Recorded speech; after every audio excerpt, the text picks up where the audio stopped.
So, I think it's safe to say that the Final Fantasy franchise has fallen on some rough times. Granted, while there were things I enjoyed about each of the games released, it's no secret that their transition to high definition hasn't been very kind to Square Enix. From the poorly managed crapshoot that was the Fabula Nova Crystallis series to the absolute dumpster fire that ended up being Final Fantasy XIV 1.0, the franchise as a whole has been in a seemingly poor state. I mean, sure, Final Fantasy VII Remake did numbers and ended up being kind of a banger, even with the misery-inducing revelation that it wasn't exactly what it said on the tin, but suffice it to say, it's still been kind of a rough time to be a Final Fantasy fan. So, when it was announced that a new mainline Final Fantasy title was in development by Creative Business Unit 3, the absolute mad lads who were behind the impossible resurrection of Final Fantasy XIV, and it was being produced by the MMO messiah himself, Yoshi-P? It was difficult not to be excited. A team this talented given free rein and more importantly, budget to do what it wanted to herald a new age of Final Fantasy? Sign me the hell up. So, after waiting, rather impatiently might I add, we find ourselves here. I've completed the game, done as much as I can for first playthrough, completing all the side quests, tallying up all the hunts, and ultimately finishing my quest for revenge. And what do I think about it? Well, Final Fantasy XVI can be an incredible game, and then sometimes it just isn't. As much as I wanted this to be the cultural reset I feel the franchise has needed for so long, I come out of this realizing that there may have been one hurdle too large for even the likes of CBU 3 to handle, but I'll be goddamned if I didn't enjoy my time with it. But before we get into any specifics, there's something I want to talk about.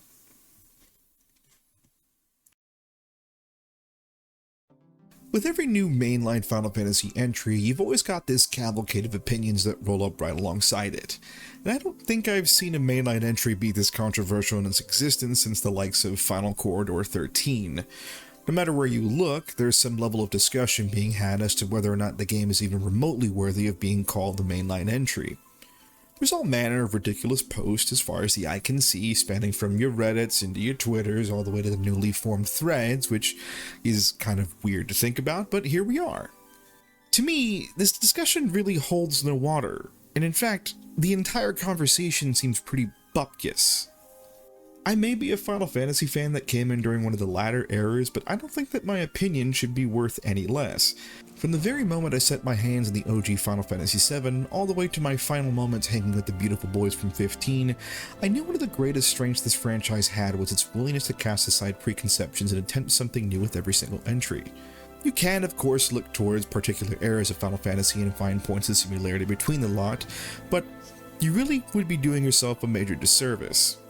Series fans have known better for quite some time. People who were there from the very beginning know that to even dare compare the likes of Final Fantasy IV to Final Fantasy VI is like playing apples and oranges. Sure, they're both Final Fantasies, and yeah, they are both turn-based, but that's essentially where the similarities start to break down. As time has gone on and Final Fantasy has slowly shifted towards a more global audience, it's become increasingly evident that what's more important about the brand lies more so in the overall feeling than in whether or not it's using a turn-based battle system. Final Fantasy is its best when it completely reiterates upon itself to create an entirely new JRPG experience, unlike anything the world has seen before.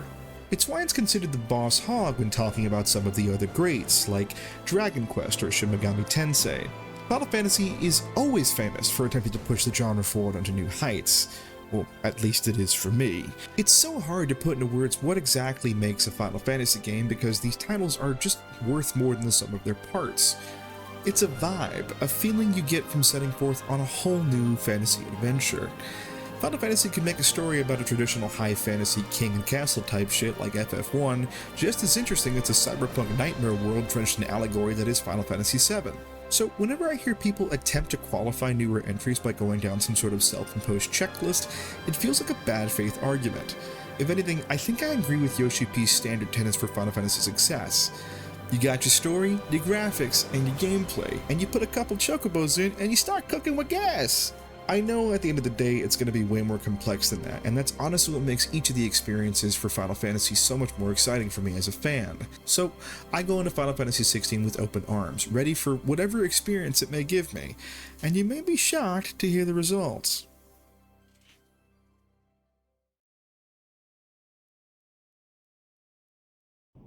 Every day we delay brings us closer to disaster. We must move now.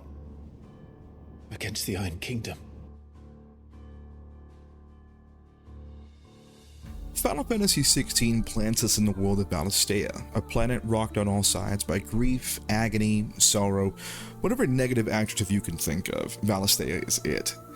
As the world is slowly swallowed by an ever-encroaching blight, nation-states begin to vie for control over the Mother Crystals, mountain-sized crystal effigies that act as a giant magical battery for the nations and their surrounding lands. We take on the role of Clive Rosfield, a young man from the nation of Rosaria. We find him in the midst of training to become the first Shield of the Phoenix, considered the first and most important guardian of their nation's dominant, who just so happens to be their younger brother, Joshua. Dominants are capable of calling upon the power of the Icons, which take the form of summons from Final Fantasy games of yore. One day, upon his father's arrival from taking a lay of the land to figure out the situation surrounding the Blight, he returns and informs Clive that war is indeed coming for their nation. He then sends Clive off on a mission at once to fend off some of the beastmen now approaching their nation's borders as an after effect of the Blight. After dispatching of them with prejudice, Clive then meets back up with his fellow countrymen at Phoenix Gate as they while the night away to hopefully wake up and convene with their ancestors through the Dominant's influence. But thanks to a series of unfortunate events which ended the death of his beloved brother, Clive finds himself in the clutches of an imposing nation, now a subjugated slave for their cause. From that day forward, Clive vows revenge on the man who killed his brother, and does everything in his power to set things right. In true Final Fantasy fashion, Clive finds himself embroiled in a plot that will see him saving the world, with many points of political intrigue, fun character introductions, and many plot twists abound to keep the interest at an all-time high. For those who might have felt that 16 might be leaning too hard into its Game of Thrones influences, they really shouldn't worry their pretty little heads over it, as the game does eventually dip right back into tried and true series tropes, including ones that rhyme with grilling cod.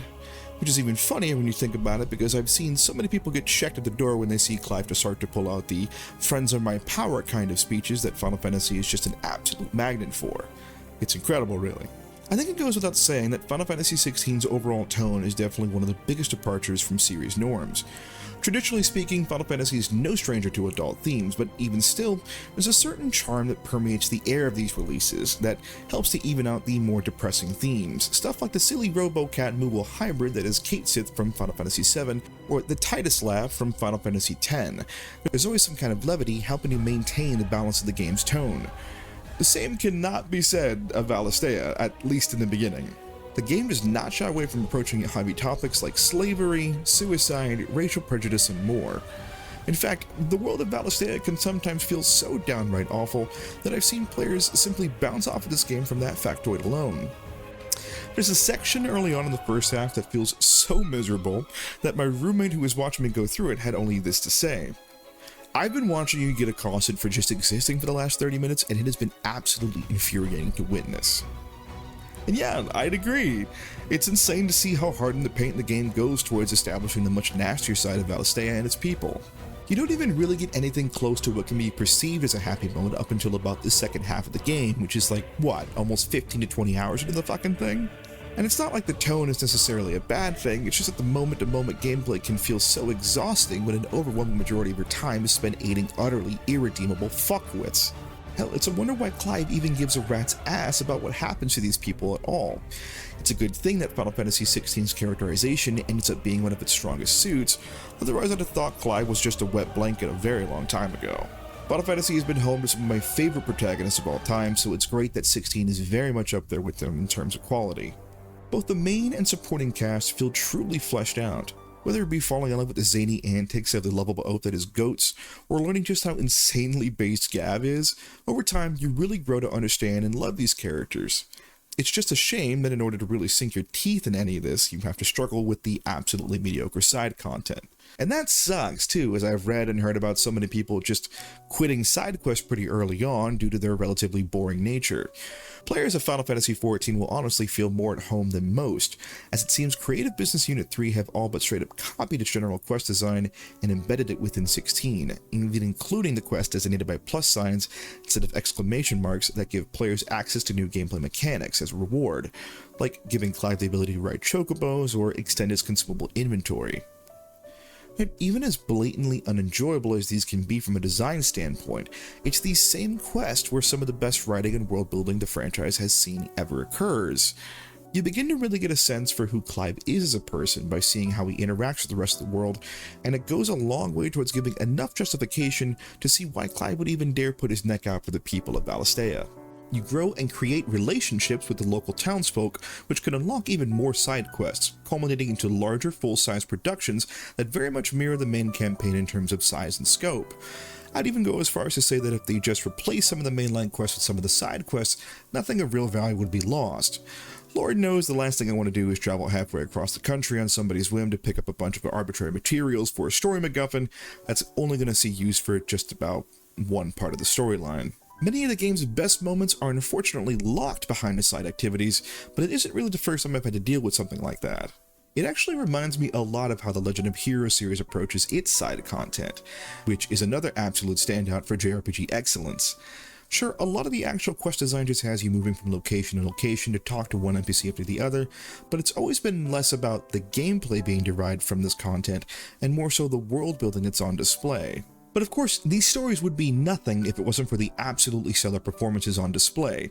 From Ben Starr's brilliant depiction of Clive to Nina Yindis' seductive femme fatale stylings as Benedicta, Final Fantasy XVI is easily home to some of the best acting the series has seen in, quite frankly, ever. Sure, Final Fantasy has had its fair share of great performances over the years, but none of them have ever really felt as real or as grounded as the cast and crew of 16. We gotta give a special shout out to Ralph Ineson as Sid, because man, that man's voice gives me the shivers. All in all, if you're patient and willing to bust through some of the more boring side quest design, you'll be rewarded in discovering easily one of my favorite new worlds in Final Fantasy. It's not perfect by any means, but then again, what is? It does all build up towards an ending that left me smiling and shedding a tear, and quite frankly, I think that counts for being a pretty great time. It's just weird that they had to commit wholesale minority erasure to get there. Yep, I think it's about time we talk about the 500-pound chocobo in the room.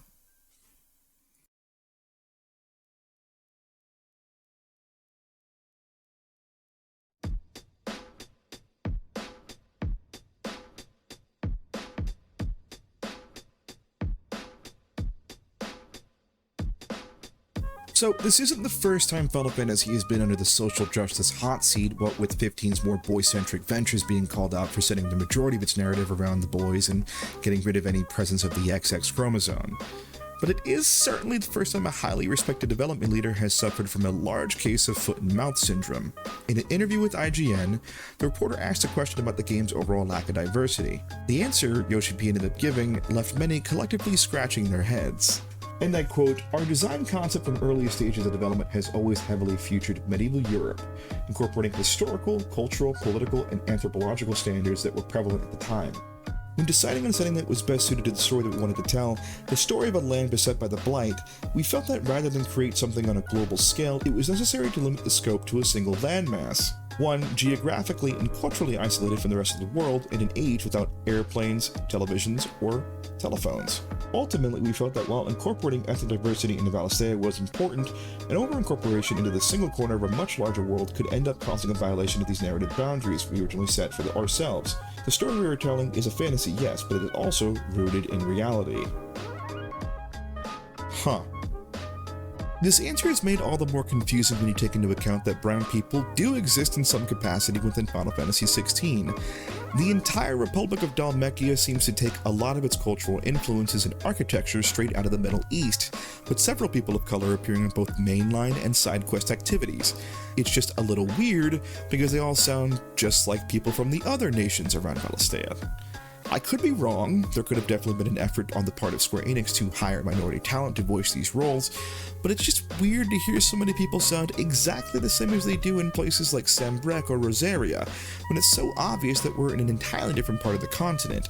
This gets stranger when you realize all the extra work that went into implying different regional dialects depending on the player's whereabouts. Look, I'm not expecting someone to pull out a full-blown Apu impression on me when I'm done talking to them. It's just strange that the only other kingdom in the entirety of the game that even remotely sounds different is that of the Ironblood, who speak a different language but still end up sounding largely white. So upon hearing this, the internet did what it's always done and handled this comment with the appropriate amount of nuance, and of course I'm lying to you because it absolutely triggered the shit out of a ton of people. Hell, you had publications like Kotaku and The Verge coming right out and calling the game's approach to diversity as medieval in fashion, citing the now largely debunked myth that there were no people of color in the medieval ages. Slowly but surely, before release, people began to poke and prod into the game's storyline, and once leaks started to come through, many the world over decided to cover this with one finger and interpret every single narrative thread that had been leaked as the game being written to be purely exploitative in nature. For a point that's honestly got a lot of heft behind it, people have surely found ways to be pretty disingenuous with how they approach the conversation surrounding the controversy. Before anyone accuses me of engaging in a form of woke scolding or whatever the fuck that means, I would like to present that my intention is to not use this topic as a way to take points away from the game itself. Unfortunately, Final Fantasy XVI isn't the first in franchise history to lack any sort of racial diversity, so it's a little strange that so many saw fit to go after this one with such intensity. Perhaps it's due to the more Western slanted nature of the narrative, as it stands to reason that Final Fantasy XVI is probably going to succeed far more in the West than it does in its home nation of Japan, and as such should have probably taken Western sensibilities into account. I bring this up because I feel like the word diversity itself has been so maligned in recent years within the gaming community that its overall definition has been perverted. Many only liken the word to that of corporate social justice pandering, comparing diversity to that of simply checking off a list. Instead of focusing on diversity itself, I want to re-emphasize the importance of representation and perhaps help put it into perspective for those who may or may not understand why it's so important. So this is P1SM, a content creator on YouTube who, in 2020, released a reaction video to the, at the time, latest Miles Morales Spider-Man DLC trailer. In it, we see Miles make his way back home on the rooftops, working his way down the building to meet his friend at the street level. As the trailer continues, we're given glimpses into the world of Spanish Harlem, as the characters find themselves in the midst of a pop-up fair. The streets are alive and kicking with all manner of Boricua vibes. At a certain point in the trailer, P1SM feels just a tiny bit overwhelmed at the sight. I gotta pause, I gotta take a second.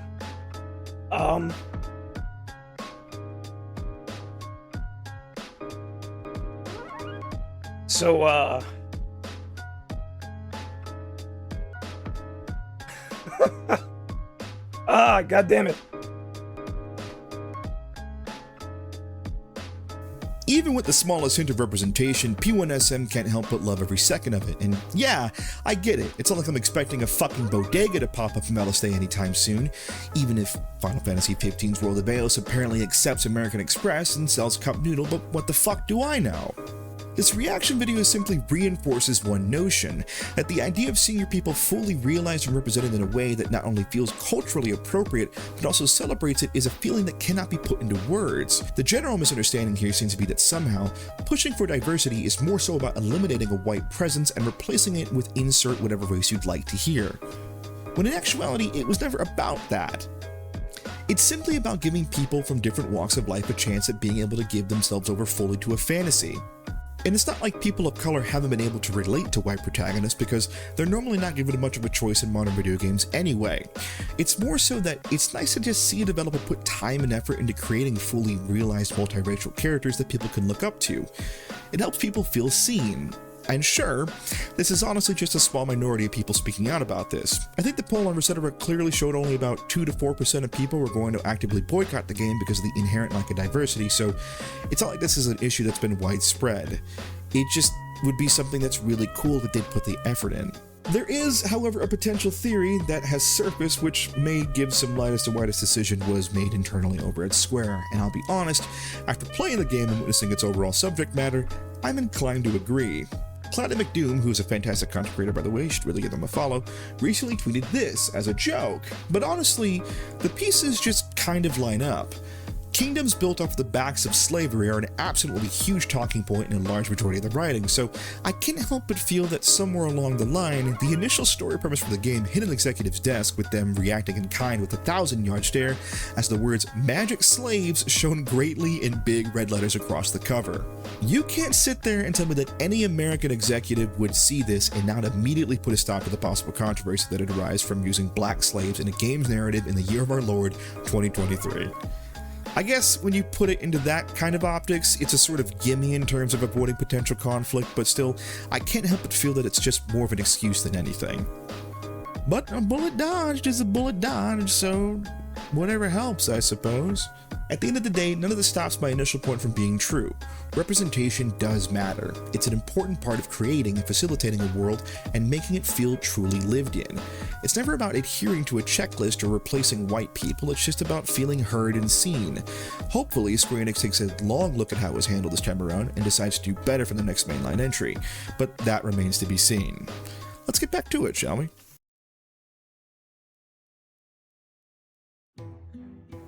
So, off the rip, Final Fantasy XVI is a game that clearly wears its influences on its sleeves.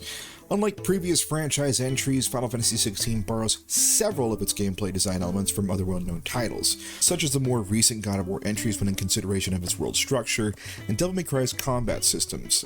That's not to say that Final Fantasy XVI doesn't have an identity of its own, but it is kind of a kick in the pants to realize that gone are the times in which Final Fantasy truly represented the cutting edge of JRPG design. In a lot of ways, while the narrative of 16 seems to not pull punches and go straight for the jugular, much of its actual gameplay design seems to play it more straightforward and goes for the safer, known options as opposed to creating entirely new systems. This does work towards the game's benefit to some degree, but I think it ultimately ends up being its worst enemy. Instead of adopting the open world format from the last mainline entry, the game utilizes a wide linear structure. Wide linear offers the developers the ability to embrace the overall scale and scope of an open world in a superficial sense, while giving them the ability to handcraft unique gameplay experiences that would otherwise only be available during strictly linear routes. It's a gamble that can end up paying off in the long run, but it ultimately falls flat on its face. Stuff like the fast travel system that dictates a large majority of the game's travel time can pull you right out of the experience. Sure, load times are basically non-existent, but there is still something that doesn't really feel quite right about opening a menu to reach an area you've never seen before. When Clive isn't touring the world, the game follows a more traditional linear level structure, with long stretches of corridors interspersed with battle areas all culminating towards a final level boss fight. It's not bad design per se, but it ultimately doesn't leave much up to the imagination either. For a large majority of the game, players will find themselves likening the experience of that of Final Fantasy XIII, in which the game is a largely linear experience for the better half of its runtime, up until it decides it's good and ready to hand over the reins to the player. It's not entirely a bad thing, but many players may find these sections to be relatively long-winded, as they focus on the more heavy story elements at play, with cutscenes sometimes reaching the 15-minute mark. As someone who was in love with the story from start to finish, this was fine by me, but may not be your particular cup of tea. But you're not here to talk about something as boring as the general game structure, right? You want to get to the real meat and potatoes. You want to air combo some fucking dickheads, don't you, baby? Well, buckle up, Buttercup, because this game has those in high supply.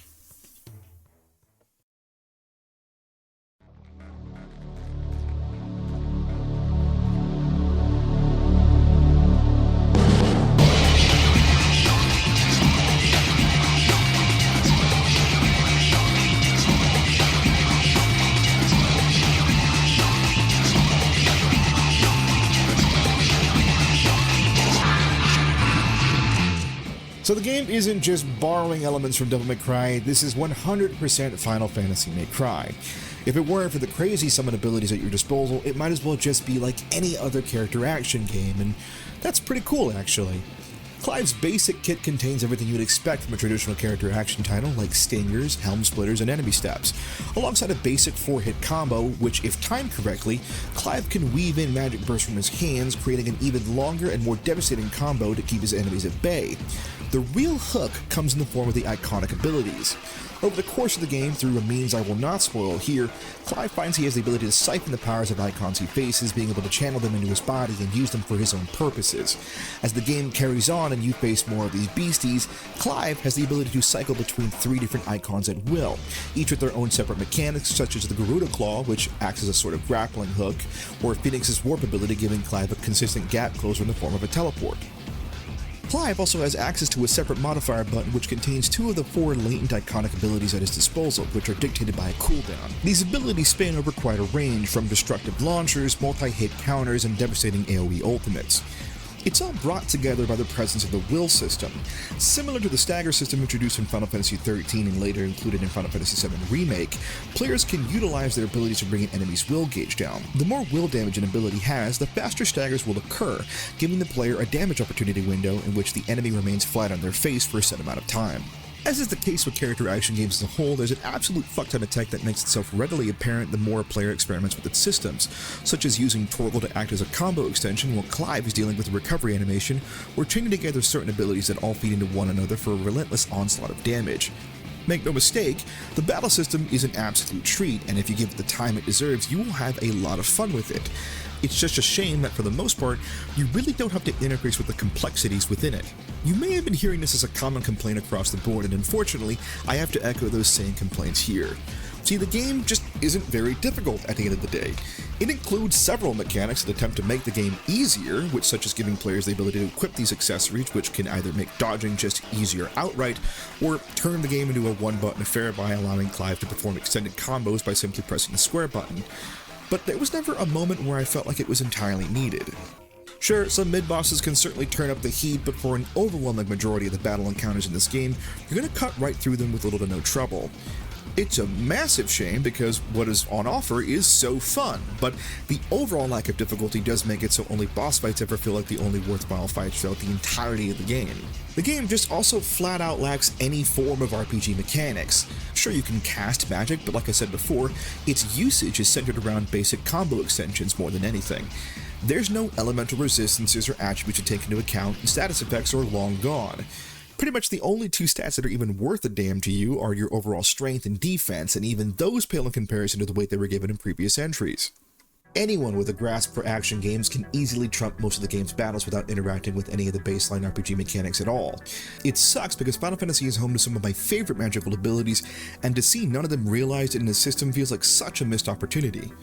There was an IGN article that essentially put FF16 on blast and called it less of an RPG than God of War. And while that does sound like hyperbole at first, it's the unfortunate truth. I get it, most of the systems were thrown out to make for a much more cohesive action game experience, but this is fucking Final Fantasy, man. The fact that for as fun as this system is, the idea that Final Fantasy VII Remake has a battle system I find to just be intrinsically better simply because it incorporates these elements in a way that still gives players the ability to perform high-octane character action-inspired combos is kind of depressing. And this all bleeds directly into the middling gear progression, if you can even call it that. Sure, there's a basic crafting system in-game in which you can bring materials to a forge within the hideaway to create all manner of weapons, armor, and accessories, but aside from being glorified stat sticks, there really isn't much role-playing happening on these fronts. You're not worried about builds for the most part because I think you can count on one hand how many actual cool accessories exist that genuinely alter gameplay. The Berserker Ring, for one, gives you access to your limit break combo upon a successful perfect dodge, which is pretty cool, and there's even a ring that automatically charges magic for you, freeing up your hand from the pretzel shape it's sure to be in as you realize you're using literally every single button in the controller to you during combat. But that's as far as they go. Some of the most powerful late game accessories just end up lowering cooldown time for ultimate abilities or increasing overall damage. And this all kind of loops right back into the world's overall structure. Because there is literally no point in worrying about whether or not you have enough materials to craft better gear, there's very little incentive given to players to truly explore. And even if you do, the rewards are so insignificant you'll find yourself wondering why you even bothered to begin with in the first place. You are given the option to hunt notorious monsters later on or take on the chronolith challenges, which can be pretty good, but even these come with their own problems.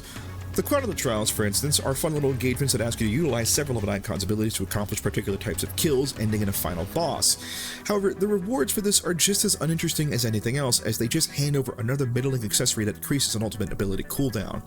And as for the hunts, this is definitely more of a nitpick than anything, but it still serves to frustrate the absolute shit out of me during my playtime. So while out hunting for monsters, the game gives you a sort of general direction as to where they might be. You can teleport to an area close by and walk around, doing some exploration until you find them. If you're lucky, they'll be visible on the map, and if you're not, the area isn't shaped like a fucking obvious arena, so you'll probably miss them, because they won't appear until you walk in an actual physical trigger within that area. Once I figured that out, I shook my head, just loaded up a YouTube guide as to where anything was located, because Lord knows I don't need that kind of negativity in my life. Oh. At least the boss battles are dope as all hell. So the one thing I think many others were worried about were definitely the large icon battles. Sure, on paper Kaiju vs. Kaiju shenanigans is an absolute banger, but these could have been 100% an absolute afterthought. With the cinematic clash system in place, I was worried that they would eventually turn out to become glorified QTE sequences. And while there are definitely moments in which that might be the case, I'm happy to report that these battles are the clear highlight of my time with Final Fantasy XVI. I wish I could go into greater detail on just what makes these fights so great, but you'll just have to trust me on this one. Some of the trailers do not do justice to the size, scale, and scope of these fights, and there's even some that have to be seen to be believed. All I'll say is this: if you're familiar at all with the craziness that occurs in Asura's Wrath, be hyped, because it gets just as fucking wacky. For those that are interested, Final Fantasy XVI does offer some replay value, including an endgame. By far the biggest post-game option that exists is in the form of Final Fantasy mode, an entirely new difficulty option that unlocks and rebalances the entire game and completely changes up every single battle scenario. If there were chocobos there are now raptors. If there was a smaller wyvern, there's not a full-blown fucking chimera. It's great, but it sucks that it took an entire 60 hours to get there. Players also can access the Artiti Stone, whatever the fuck it's called, located within the hideaway to replay particular sections of the main campaign, or go through an arcade mode version of these levels, which scores the player depending on the performance. Granted, those aren't the best, seeing as how they go for a more point-based structure as opposed to DMC's traditional grade rating, which means spamming high-level abilities will get you further along more so than doing anything actually impressive, but fine, it's there. Finally, an even harder difficulty mode in the form of Ultimaniac can be accessed during mission replays, which finally does require some dedication towards creating a decent enough build, but can still just be as easily dispatched with if you're even remotely good at action titles. There is a lot to love about 16's gameplay loop, but its insistence on being a pure action title can leave much of the game's design hanging in the balance, with a large portion of the time spent feeling more like a hollow affair. Whacking stuff in the head feels better than it always has, it's just a shame that the rest of the game just couldn't quite catch up.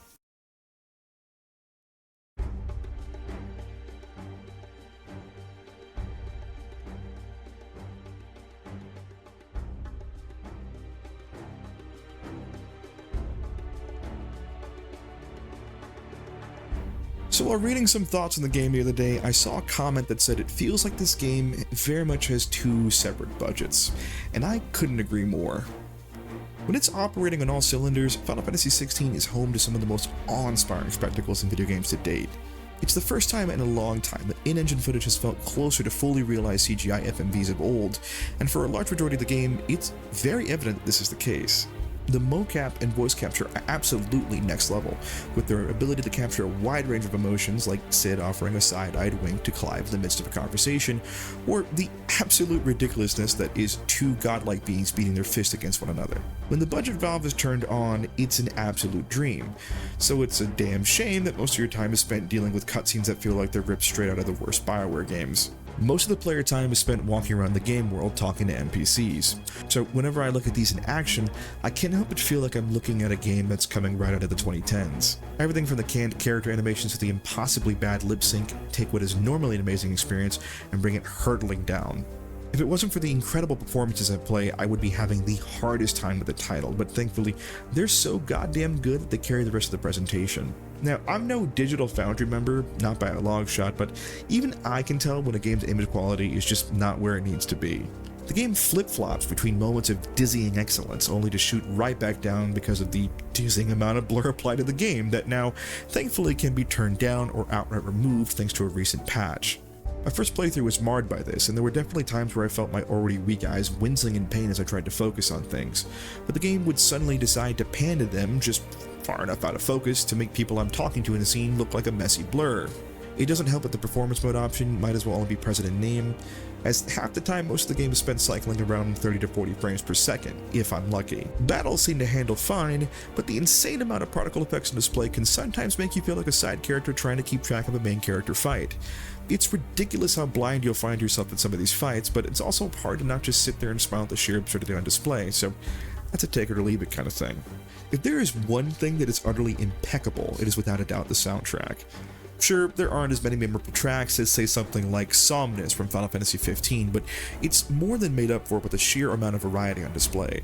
Fans of Final Fantasy XIV are already aware of the sheer powerhouse that is the Soken song, and I'm so glad he got to bust his chops on a single-player focused title because it's clear that he came to bring the heat. What I love about Soken is his willingness to go above and beyond genres to create songs that feel appropriate for the situation. He doesn't give a shit if he's inside of a castle drenched in fantasy ambiance. He will absolutely bust out a synth-heavy chopped up beat so long as it gives the scene the extra edge it needs, and boy howdy does he pop the fuck off. That's not to say that his orchestral work is anything to slouch at either. Soken's put 110% of himself into the game's soundtrack, and you can absolutely feel his influence radiating from each track. From the somber and calming Jill's offer to the sheer ridiculousness of Titan's Lost theme, Soken fans are in an absolute treat with this one. I, for one, am looking forward to the release of the OST happening sometime later this month, so I can keep these heaters on repeat.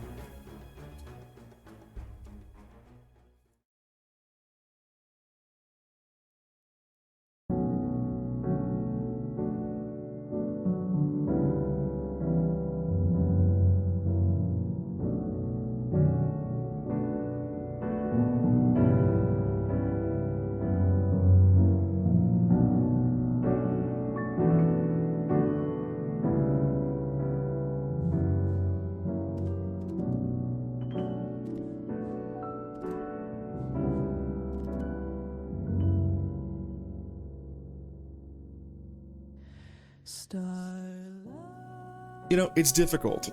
The more I think about my time with Final Fantasy XVI, the more I end up finding wrong with it.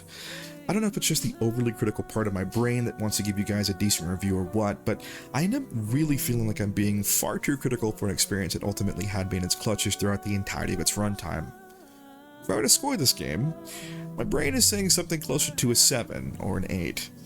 It isn't the game I'd hoped it'd be, and the more I think about how mid some of the game systems actually ended up being, I can't help but feel like there were definitely some developer troubles we weren't made privy to. But my heart screams out a 10.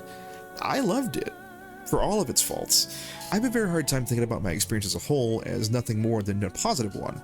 Sure, I'm still not the biggest fan of a few decisions here and there, but it feels so good just playing a new Final Fantasy. There's something so unique about it. Even if this game stretches the definition of what many would find to be a traditional Final Fantasy, I feel like in the end it doesn't really matter. I still love my time with it, and I would 100% recommend it to anybody who's lucky enough to have a PS5. So screw it, I'll go in between. If I'm going to give Final Fantasy a score, it's going to be a 9 out of 10.